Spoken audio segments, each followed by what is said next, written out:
Hello and welcome to these woodlands.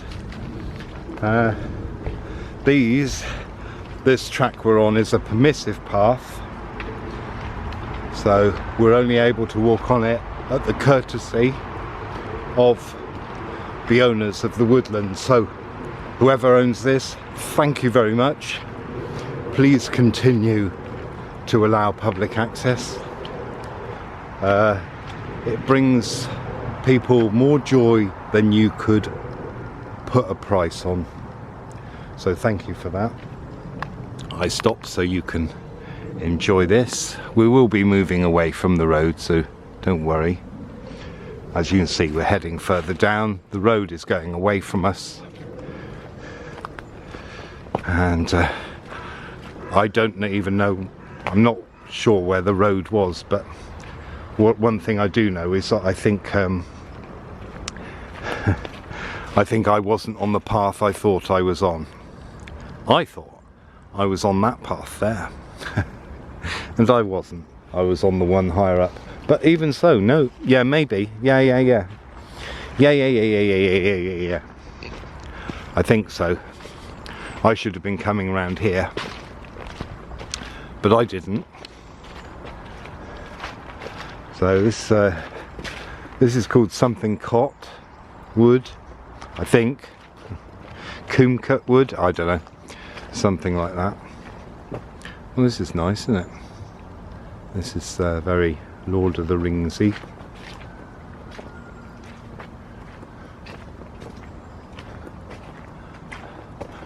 Now, on the one hand, I hate sign. Oh, look at that. On the one hand, I hate signs, but on the other, sometimes I would say that footpaths aren't as clearly marked as they should be.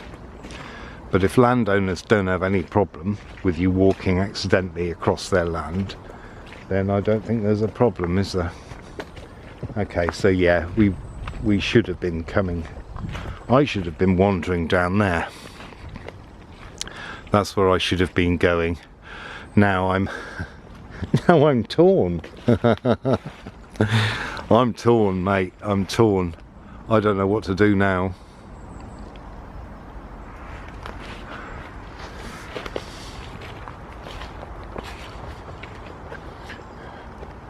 Hi, there's some steps right out of Middle Earth, aren't they? And there looks like a spring descends.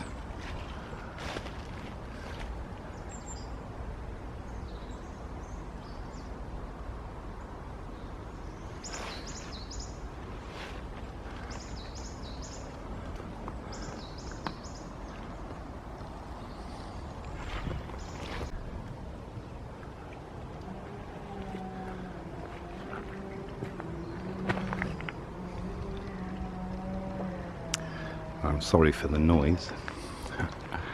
There. Mind your eyes, there's going to be a bit of glare.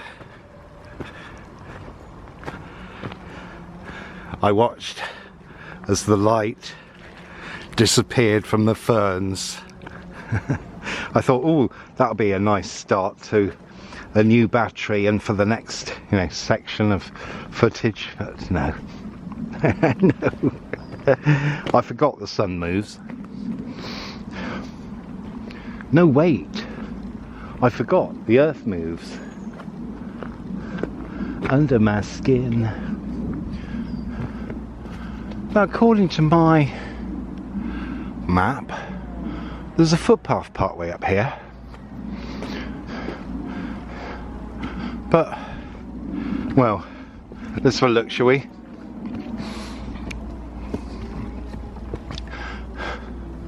I'm not convinced.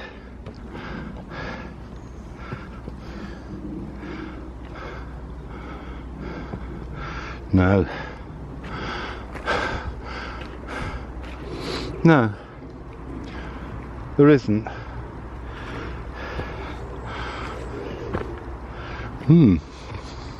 Definitely not, eh?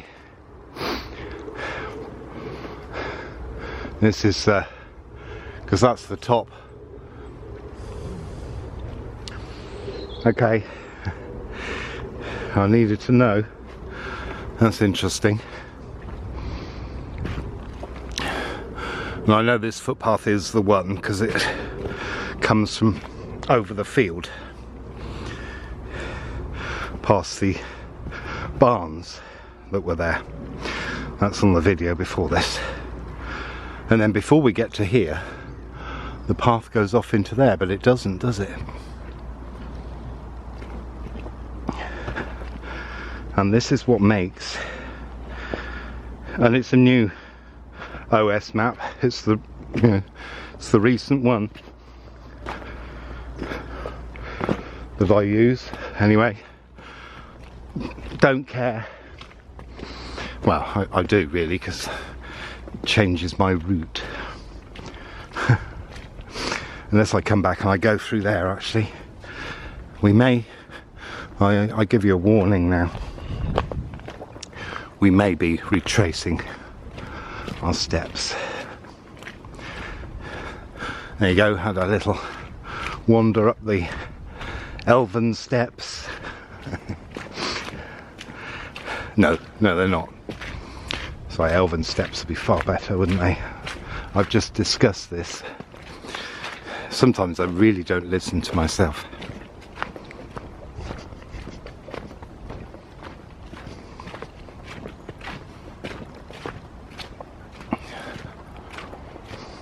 Which brings me to the fact that I'm here.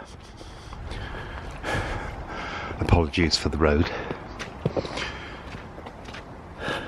The reason I'm here being, this is an explore. This is well, because I hit the road earlier, not literally, just figuratively. Oh, I see, there's the lower path. Right, okay, that's the lower path down there. Alright, well, I'll go along until we get to the lower path, and then I'll see. This is a footpath, so this is not permissive, this is ours.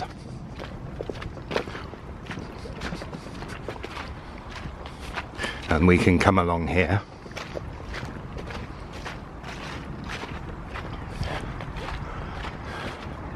I mean, this is ideal for me in summer, really. Oh, look at these. Wow. This is one of the biggest I've ever seen. Do you want a scale? There you go. There's my hand, and I've got big hands, big hands, big hands.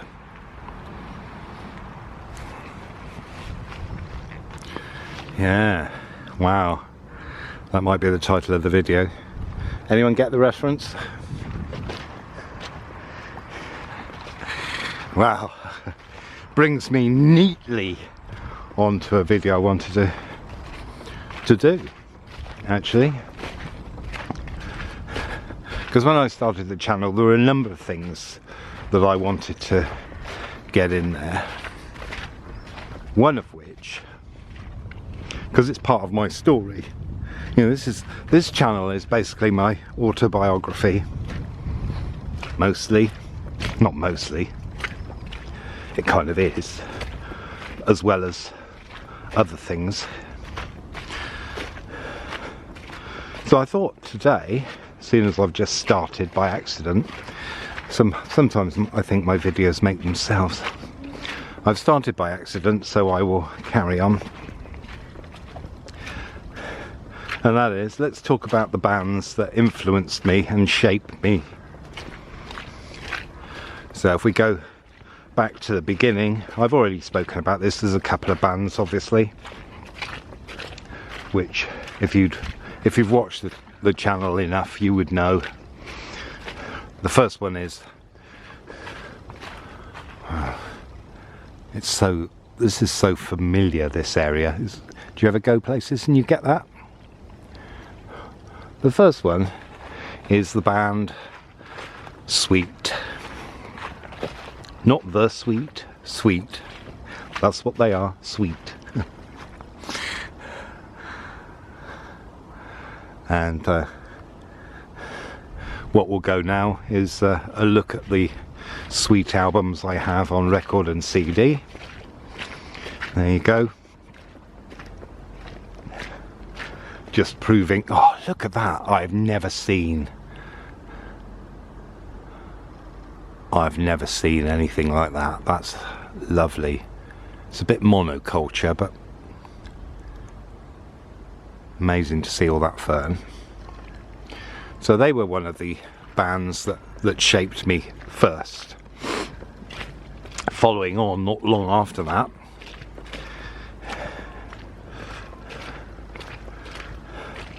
and at Waterloo, Napoleon did surrender. Oh yeah. But I've met my destiny in quite a different way.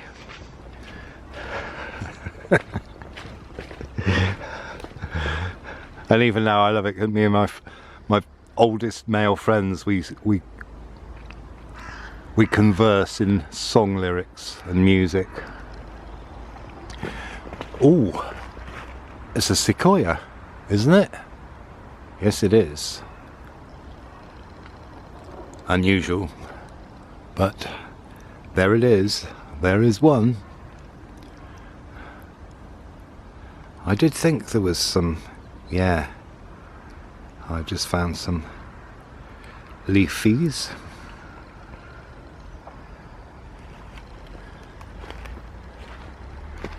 There we go. There they are. Oh, and cones. Oh, look. Cones. Grow your own sequoia. I can't. Can I tap that? There you go. I've just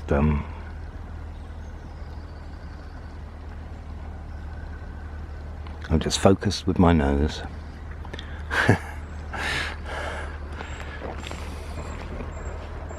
Anyhow, yes.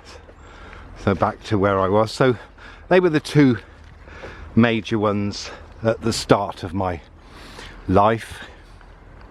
The first two. And then came the discovery of rock, which, you know, was from Black Sabbath. As a rule, basically Black Sabbath are like the Bible for those of us into metal. They're the Bible. So a couple of bands, yes, not yes. Yes, hastily. A couple of bands. So I kind of got into Led Zeppelin a bit, and then really I heard, well, I started to fade off of Houses of the Holy and Presence. And then when In Through the Outdoor came out, oh my God, I was disgusted. I'd waited ages. I was so excited for the new album. And I got it home and I put it on, and the sense of disappointment was, oh, awful. But one of the most enduring, or two of the most enduring bands from that time, one is Hawkwind, who introduced me to space rock, and in fact they were the soundtrack while I read Lords of the Rings. I did say Lord of the Rings. I just had a little bit of a strange stuttery stammer, weird speech impediment thing happen there. Ooh, who's in there? No one, I don't think, actually. Not looking like anyone. So you see, I got a lot of Hawkwind albums, with my favourite being Space Ritual and Warrior on the Edge of Time, classics. And it's quite weird that now my friend Richard is the second longest serving member, being the drummer. There was a point where I knew most of the band, but that's another video, or part in another video. And the other band that I still love today, and they happen to be, as I look, they happen to be one of my favourite bands, and that is Jethro Tull. My friend Gary brought home, he'd skived school and brought back Bursting Out, and I went round to see him and we listened to that, and I was like, yes, I like this stuff, wow. And that began my love affair with Jethro Tull. And it wasn't until a few years ago that I went through my record collection and I thought, well, let's have a look. Let's see what I've got. Because sometimes people think their favourite albums and favourite bands aren't what they've got the most of. And that's true in my case. Is there a way through here? Yes, there is. You know, it's not true. So I looked through and yes, I've got over 20. Take that in. Over 20 Jethro Tull albums. Oh no. Oh, that's not easy. I might have to come back through this way. Oh, I say. Oh, good job I stretched myself. Oh.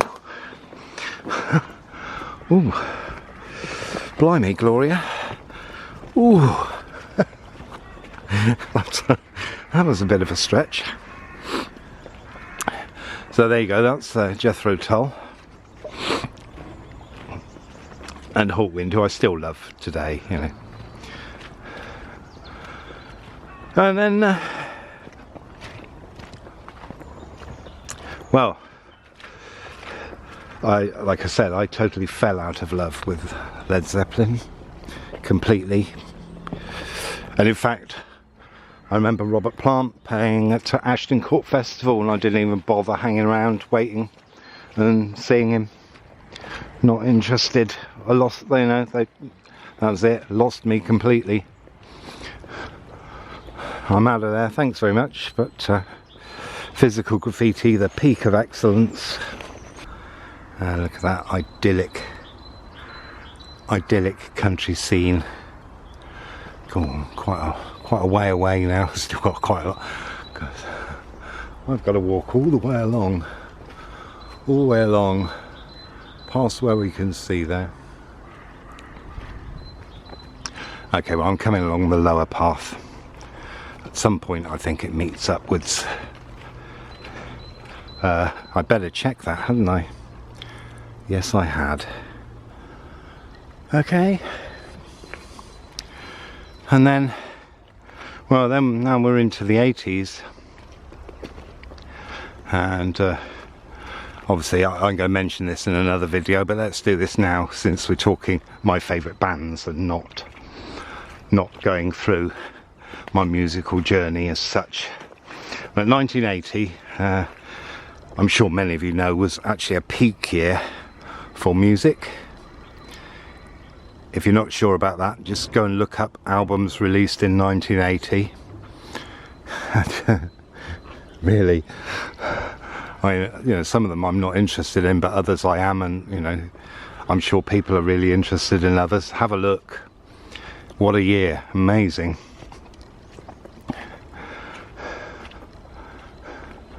It's nice to have these views, so I'm glad I came down here.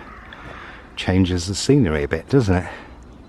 Nice balance between the bleak darkness and then suddenly the sunlight. Which is up there, actually. It's Mark from the future here. If I can just interject, then in sixth form, in about 1982, 81, 82, someone brought in Feeding of the 5,000 by Crass, followed by Stations of the Crass, and I noticed that things that I felt and wanted to say were being said by this band. So they're an influence. So for my youth, mainly Hawkwind and Crass were my two adolescent influences. So a few bands sort of got me in the early 80s, and one of which was a band called Screaming Dead, who, if you know the history and the offshoots, that may lead you to something that's coming later.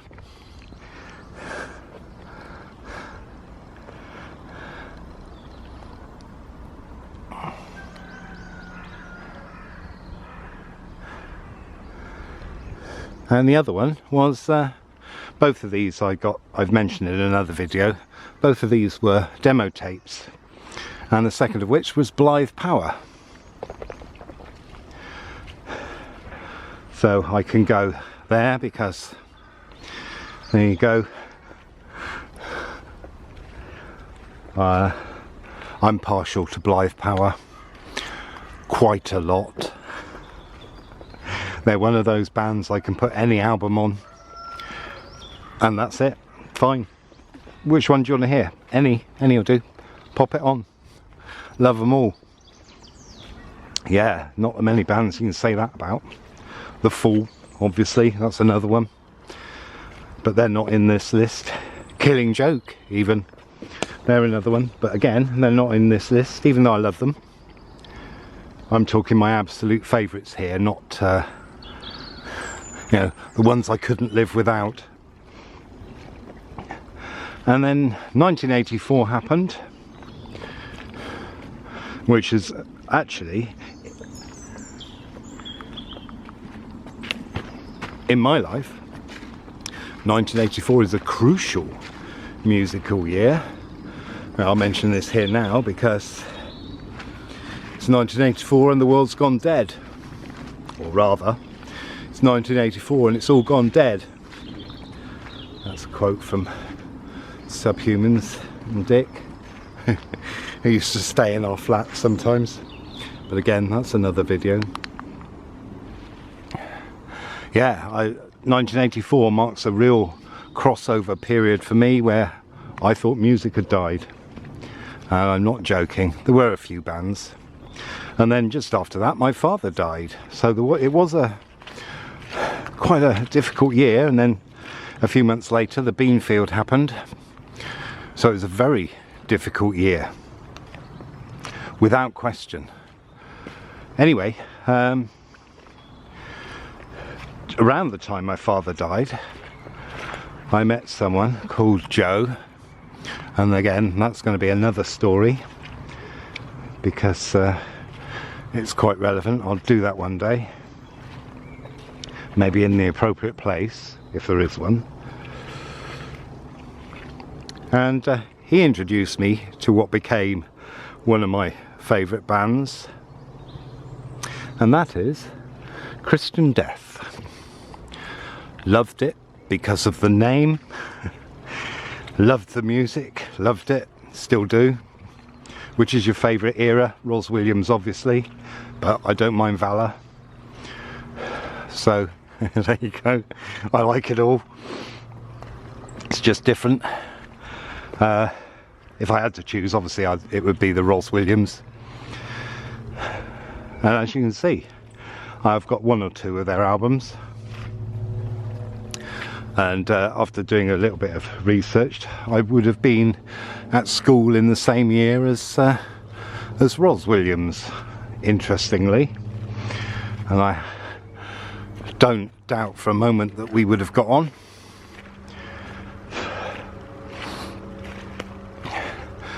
And around that same time was another crucial band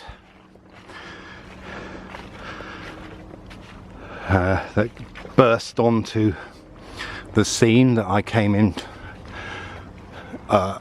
Well, their first album, mini album, whatever you want to call it, Vengeance, played in my car when I went on what might be described as a drugs run. And then I'll tell the story here. And so that was playing. It wasn't drugs for me, don't worry. And then it came to a point when we were on the way back where my car started running out of petrol. And I think the second side of this album was playing. And I came round this corner and there was a petrol station. So I just coasted in, straight in, right by the pump. Brilliant. I was completely out of petrol, but it was so serendipitous that I've never forgotten it. And that was the first time I did that. I have done it since. I don't tend to run out of fuel, but that's what I did that day. And that led me to a lifetime love of New Model Army. And I have to say, I know Bono's got the most emotional voice in rock, and for me Justin Sullivan comes second. Well, for me comes first, because I think he's got an emotional voice that I can resonate to. And I also like that he says, you know, oh, we haven't, okay, so we didn't make money, we didn't sign to a big record company, or did they? Weren't they on the EMI? I don't remember. But he said, you know, if you got money, if you got a roof over your head and food in your fridge, what else do you need? And you're doing what you love. And I agree. There you go. There's a lesson for everybody in that. And I live by that. That's probably why I can relate to a lot of their stuff. And actually coming through Sheffield one day caused me to cry for the rest of the journey home. Something triggered something there, and then I wrote a poem about it, which I've lost since. I don't know where that is.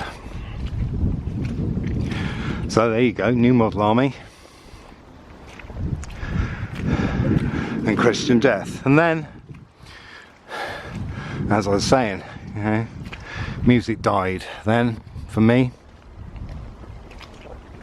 for a long time. And then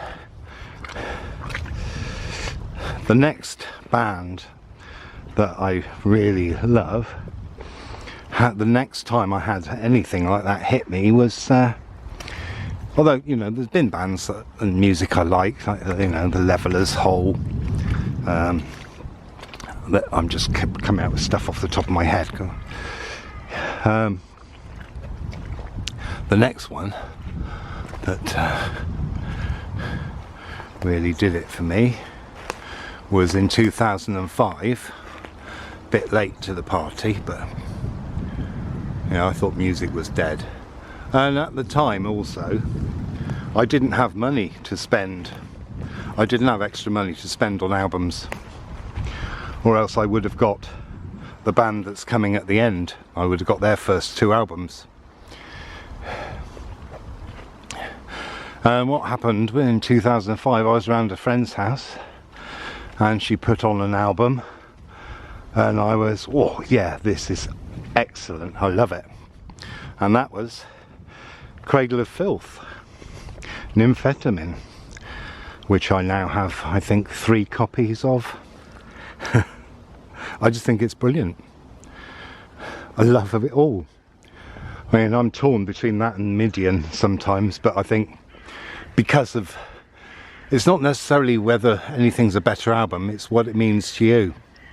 It's like, for me, Metallica's best album is always going to be Ride the Lightning, because I remember I was in a room in Llantrisant in South Wales with my friend Daryl, and he said, Mark, you've got to listen to this, and he put it on, and yeah, beats Master of Puppets for me. Ride the Lightning, I think that's their power age. AC/DC being another band I love, but they're not in this list. And so there you go, there's all my Cradle of Filth albums. Although I'm doing this video, getting the albums together and filming them, that's going to be a hard one. And then finally, well, my son was born, so it must have been the early 90s. And somehow I must have had a music paper for some reason. And in it there was an advert for 2 records by this band called Incubus Succubus.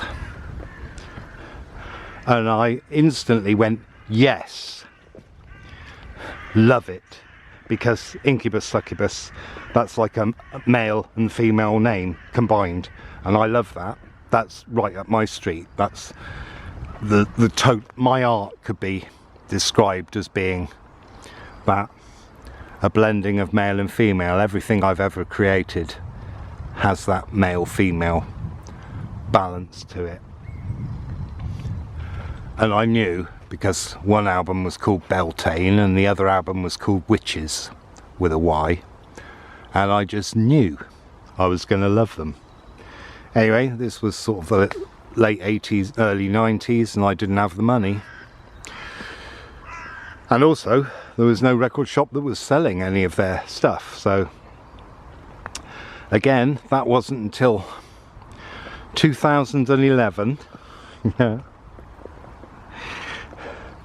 when I got, well, might have been later than that, when I got the internet and I was able to listen to all of their songs. And since then I've bought all of their albums, as you can see, including new releases, and they send badges and things with them. I don't like signed things, so I don't ever get them signed.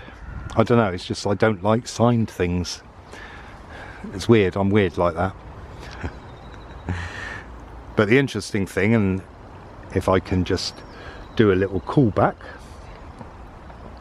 Tony, the guitarist and one of the songwriters, he used to be in Screaming Dead. Now, I didn't know this, and I was listening to the music and I was thinking, oh, it's a bit familiar. And then I did a little bit of research and I'm like, oh my god, what? That's what he did after Screaming Dead, wow. And I went to see the Screaming Dead in Bristol by accident. That's another story. So here we go. Well, picture the scene. There I was in my local pub, sitting there drinking on my own at 6:30 in the evening. I'm not an alcoholic or a drinker. I would sit there and have a couple of pints all evening. And well, some of my friends from the villages came in. They said, "Hello, Mark. What are you up to?" I said, "Oh, I'm just having a drink." They said, "Well, come with us. We're going to see Peter and the Test Tube Babies." And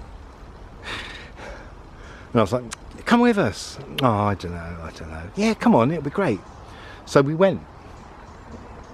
I relented.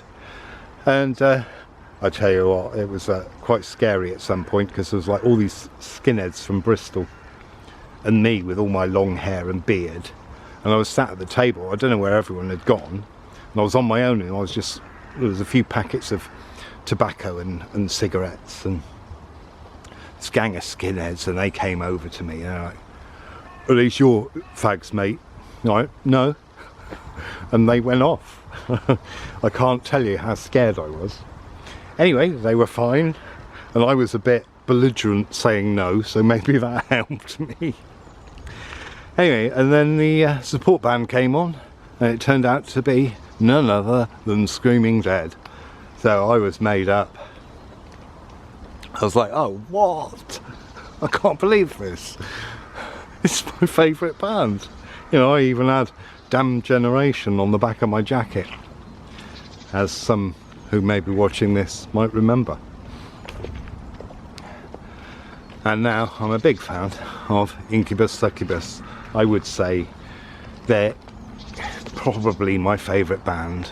And in fact, last week, Candia, the singer, she was here. She was here doing an interview. Now that looks like an interesting place, doesn't it? I'm sure I don't see that from... That looks like an adventure.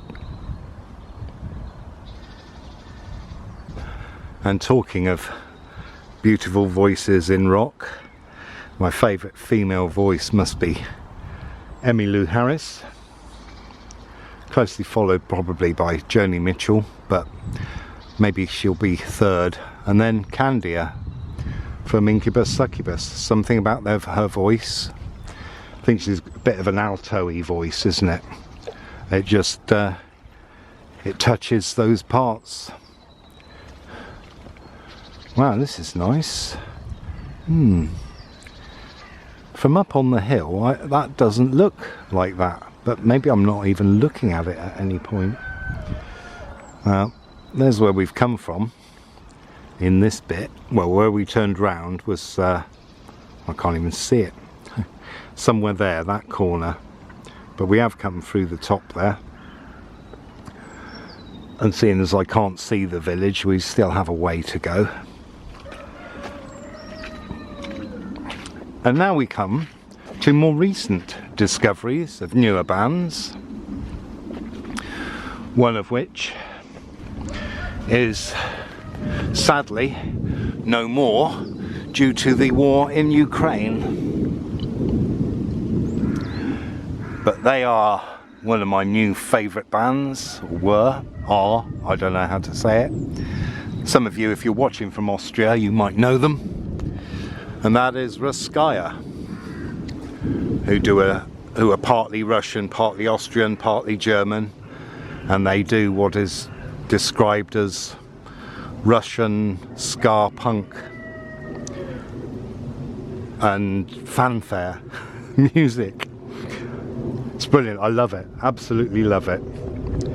And I was asked recently about where do I find new music. Well, somehow I came across a festival called Castle Fest and Elfia, and they've led me to bands like Ruskaya. I love them, but because they were getting so much hate due to the war in Ukraine, they released their last album and then immediately disbanded, and I'm very saddened by that. I used to love watching their violinist, but yeah, well, she has something about her, the way she moved and stuff, but their stagecraft, watching them on stage and seeing their stagecraft is brilliant, well choreographed and all sharing the lead, you know. If someone had a solo, the others would step back to let them do it and all sorts. Very good. Check them out, you might like it. I do, I more than like it, I love it. And finally, one of my newest loves, and I think they're just about to make it big, maybe, you know, in terms of ska punk. It's a ska punk band from America called The Interrupters. I'm a big fan. I know other ska punk bands are available, but they do something that others don't do. I don't know what it is. And I am a fan of ska punk. It's danceable, lively. My son used to play a bit of ska punk, lively ska, in one of his bands. And well, a few honourable mentions, shall we do? There's Gajira, who are an eco-metal band. They've hit a big peak by performing at the Paris Olympics. Massive peak. I mean, I wouldn't have, you know, that wouldn't happen in Britain, would it? Oh no, we can't have such rowdy music. Brilliant, they are brilliant. And they are an example of what happens if you get on with your own thing and don't try and do what everyone else does. And also, they did live in a forest for a while. Interesting, isn't it? And I would say that as well. Don't listen to anyone else, just do what you do. That way you'll be unique.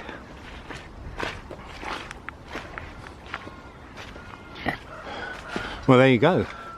That concludes the list of my favourite bands. There you go. I was, you know, because you have to be honest and go, oh yeah, oh I like them actually, oh yeah, I like them, rather than cool. Don't like what's cool, like what's in here, like what makes you feel good. So thanks for coming along, thanks for watching. Don't forget, like, subscribe, share, comment, check out the links below. Donate if you want to, there's ways to do that. and I'll see you next time. Ta-da.